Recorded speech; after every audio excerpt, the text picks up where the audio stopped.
Hi friends, કેમ છો? મારા કિચનમાં આપનું સ્વાગત છે। આજે આપણે ખૂબ જ ઓછા તેલમાં હેલ્ધી એવો નવો નાસ્તો રેડી કરીશું। નવો નાસ્તો બનાવવા માટે મેં અહીંયા કાલે ઢોસા કર્યા હતા। તે ઢોસાનું બેટર થોડું વધી ગયું હતું, તો મને થતું હતું કે હું આ બેટરને શું કરું। તો મને આઈડિયા આવ્યો કે મેં ચોપ કરેલી કોબીજ લીધી, ચોપ કરેલી ડુંગળી લીધી અને ચોપ કરેલા મરચાં લીધા। આ સમયે તમે કોઈ પણ વેજીટેબલ એડ કરી શકો છો, કોઈ પણ વેજીટેબલ સ્કીપ પણ કરી શકો છો। હવે આપણે તેમાં થોડું મરીને દળીને તેનો પાવડર બનાવ્યો હતો તે નાખું છું અને ત્યારબાદ આપણે સ્વાદ પ્રમાણે થોડું મીઠું એડ કરીશું અને થોડું ધાણા જીરું પણ એડ કરવાનું છે। આ સિવાય આપણે બીજા કોઈ મસાલા એડ કરવાના નથી। તો આ રીતે આપણું બેટર રેડી થઈ જાય છે। હવે તેને આપણે સારી રીતે મિક્સ કરી દઈશું।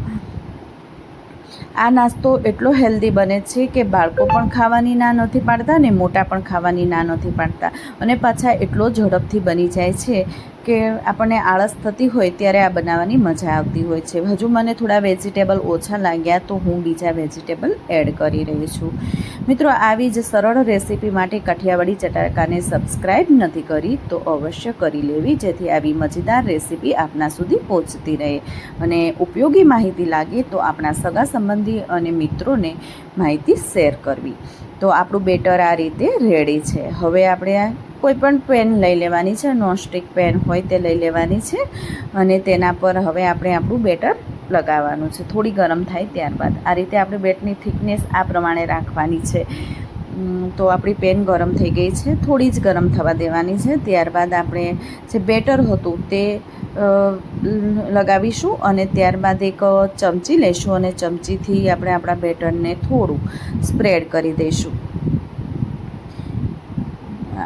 આ નાસ્તો મિત્રો એકદમ જ ઝડપથી અને પાછો ઓછા તેલમાં બને છે।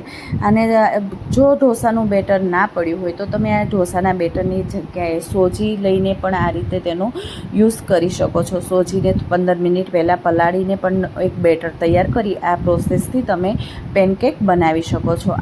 આ પેનકેક નામ પણ એવું પેનકેક આપ્યું છે જેથી બાળકો ખાવા માટે લલચાશે, અને તેના ઉપર આ રીતે આપણે જે સમારેલા વેજીટેબલ બચ્યા હતા તે બધા સ્પ્રેડ કરી દેવાના છે, જેથી બાળકોને ખાવાની મજા આવે, ક્રન્ચીનેસ વધી જાય તો। અને મોટા સમારવા નથી, આવા ઝીણા ઝીણા સમારવાના છે જેથી બાળકોને પણ ખ્યાલ ના આવે કે શું ઉપર છે એમ।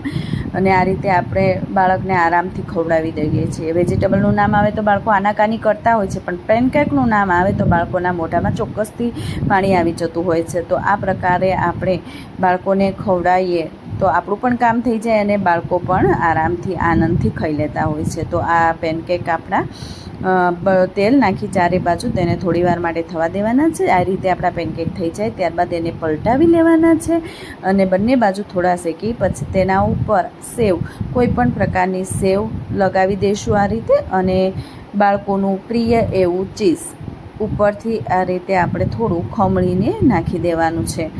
તો ચીઝ જોતાં જ બાળકો ખાવાની ના તો પાડશે જ નહીં, અને મોટાને પણ ભાવે અને નાનાને પણ ભાવે એવા આપણા એકદમ હેલ્ધી અને ટેસ્ટી એવા પેનકેક રેડી છે। તો મિત્રો, અવશ્ય ટ્રાય કરજો અને સરસ બનશે જ। Thank you for